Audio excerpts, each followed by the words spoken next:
What's up? Welcome to my channel. Today I'm going to talk about dads, specifically my dad. Maybe you can relate, maybe you can't. But there's a TikTok going around about a boxer who loses a match and his father comforts him. I'll go ahead and play that clip.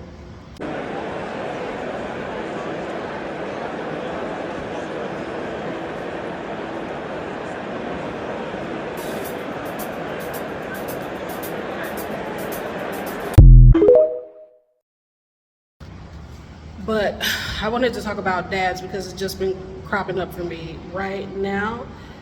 Or recently I saw a video from a channel that I follow and he mentioned his dad, and I've been meaning to do this video for a minute, so here we are. So anyway, I think a lot of us give credit or criticism to our moms because our mom was supposed to be our primary caretaker, right? Especially if you're from my generation. I ain't gonna tell you what generation that is, but especially if you're from my generation, like I grew up in a time where moms were supposed to be doing the heavy lifting and working. So my father passed when I was 14 years old, and I always considered myself lucky because I was a little black kid in America, and almost none of my peers knew who their father was. You know what I mean? In the first place, we're all familiar with that stereotype in black American families where there's an absentee dad or, you know, what have you. We're all familiar with that stereotype. I experienced that as a kid in school when I realized that my home situation was not the norm. Someone was asking about dads, and I am one of 7 children. And all 7 of us have the same father, and all 7 of us grew up with our father until his passing. And when I was in elementary school, I was listening to the other kids' stories, and people were talking about their siblings and how their siblings had different dads and how some people, their dad wasn't there at all. So I always thought I was very lucky to know who my dad was, and to live with my dad until my parents divorced when I was about 10 years old. So that was a good thing, and I always had a positive perspective of my dad, but here's the problem. If you notice from that clip, that was something I had never seen before from a black man ever in my entire life. I had never seen that. And that's sad, isn't it? It's sad for it to be novel or more touching than usual or heartbreaking to realize that this is not normal behavior for men, and especially for black men. So growing up in the States, you know, right? In the black community, I'll speak for my experience, which is from the black community, Christian community as well. There's this thing about men and affection with other men because it can be construed as gay, right? It can be construed as homosexual behavior. But what's messed up is, why is that even part of the father-son dynamic? I don't understand that. And I'll tell you a story about it. When I was in New Orleans, I was not in a great situation, and I had a chance to talk to a particular man who was a black man. His son had been in prison. His son got out of prison, crossed state lines illegally, and went all the way to his dad's city just to see him and to give him a hug. That's it. And this man said, I was like, that's like really sweet, that's really loving. He really put himself at risk to come and see you. And the man was like, man don't hug no other man? I'm sorry, what? Your son, who put himself in legal danger of going back to jail, came all the way to the city to see you, and he hugged you, and you rejected the hug because men don't hug. So really wrap your head around that. That's how ingrained people are with this idea that men shouldn't be affectionate with each other, that men shouldn't be loving toward each other. So yeah, that was heartbreaking to hear firsthand, because damn, that kid must have been starving, absolutely starving, for his father love to go that far and to do that much just to get a damn hug and didn't even get it. Like, that's insane to me. But back to my dad, I had never seen that shit because that's not who my dad was. Yes, my dad was in my life.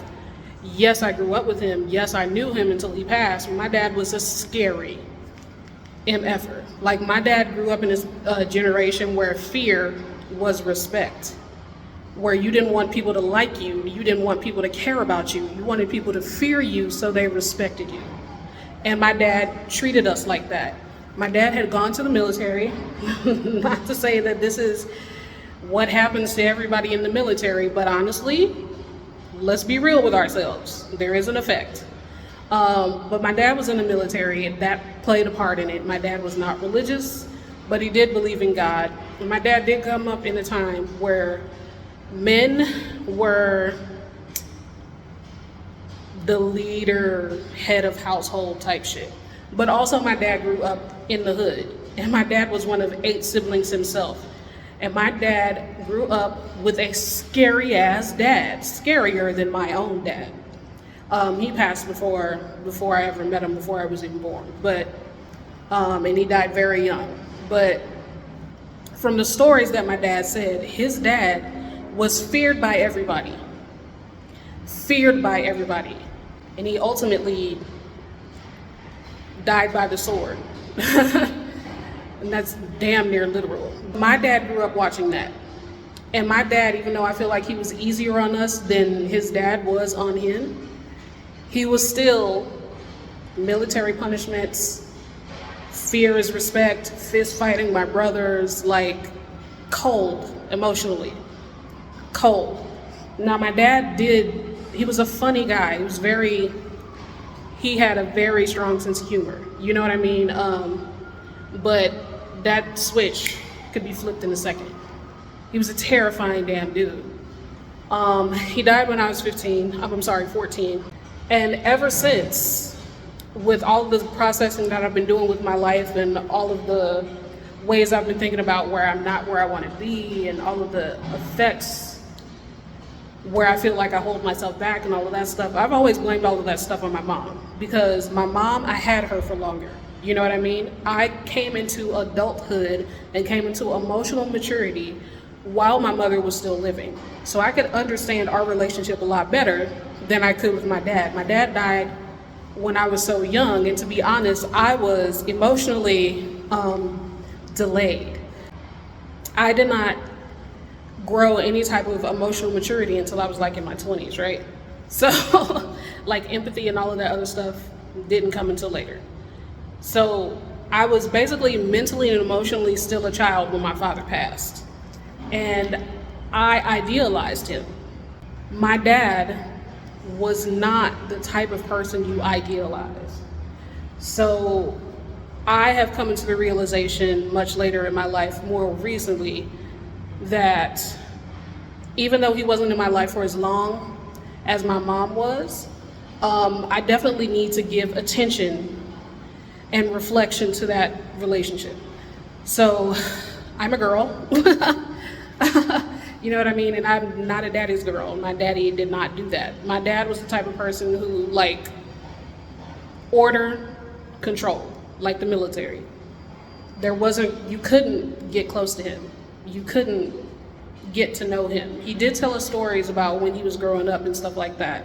And we did listen to those stories, and were they stories? You know what I mean? He was a fantastic storyteller.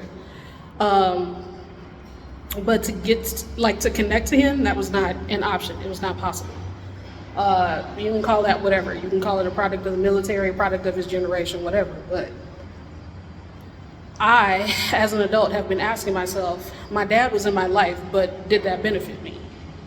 You know what I mean? Like, I loved my dad, and I'm glad to have had the experience of my dad, but honestly, the experience was damaging. My dad taught me to be controlled. My dad taught me to follow orders. My dad taught me to be silent. You know what I mean? My dad taught me to fear people and to be around people who inspire fear. You know what I mean? So is that helpful? You know what I mean? I'm not mad at it though. I am grateful that I did at least know who my dad was. That opens up a whole other area of issues that I didn't have to experience, fortunately, that a lot of people do have to experience. But I also got this whole bag of stuff that was equally as painful. You know what I mean? But anyway, the reason why I wanted to talk about this particular clip and why I wanted to talk about my dad is because this is a conversation that we can have now. You know what I mean? We're getting to the point where being a breadwinner is not enough for a partner or for a father. You know what I mean? Like, we're getting to the point where we need shit from our dads. Like, we need shit from the men in our lives, and we are saying it. We are saying that we need shit from the men in our lives. And when I saw this video, I did not know that was possible. I had never seen it. I had never seen it. I didn't know. This video is a perfect example of holding space. This is a term that is used in psychology. It's a term that is used in spirituality. And what it basically means is you don't impose what you believe, what you want to happen, the results that you want out of the situation. You don't impose that on the other person in the interaction. You simply open up and be there so that they can receive what they need from you. I had never seen that. And I had never seen that from a black man, ever. This video is so short, it's so sweet, and on the surface, it's like an awe moment and you just forget about it. But imagine all the people who grew up like me with a distant father or a scary father. My dad was abusive. I'm sorry, he was. Who grew up with that type of father or no father at all, or the plethora of other kinds of fathers that aren't capable of what we saw in that clip. Like, this is a paradigm shift for a lot of people. This is a paradigm shift for black fathers with babies. This is a paradigm shift for people who, like I said, grew up with some kind of injury, emotional, mental, physical, otherwise, from their father. It's so healing to see something like that. And honestly, my flabbers were gasted, as they say these days. And naturally, it made me think of my dad, because my dad my dad would never have done something like that. And it was kind of healing for me a little bit to see that it's possible. So yeah, I think I'm gonna stop it there. More of this needs to exist in the world.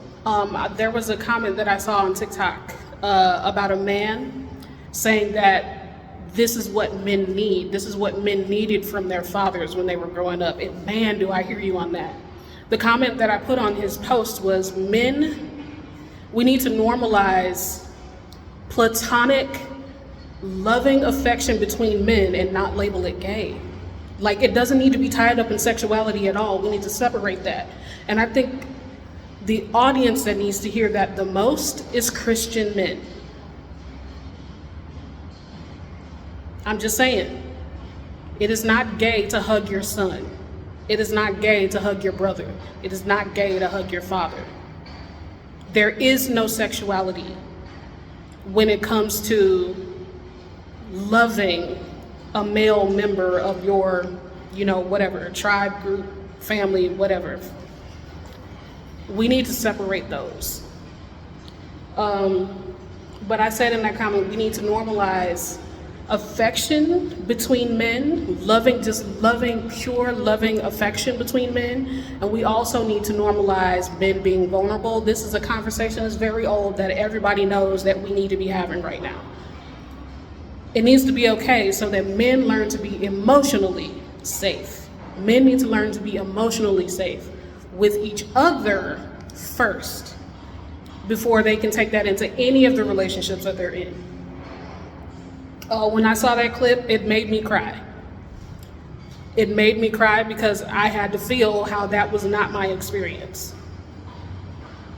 But it also made me very grateful that people see this and they have something to look at and say, that's what I need to be doing.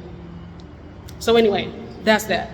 Please let me know in the comments what your relationship is with your dad, if you had a loving dad, if this is normal for you, if you've seen this growing up, brothers and children, all of that stuff.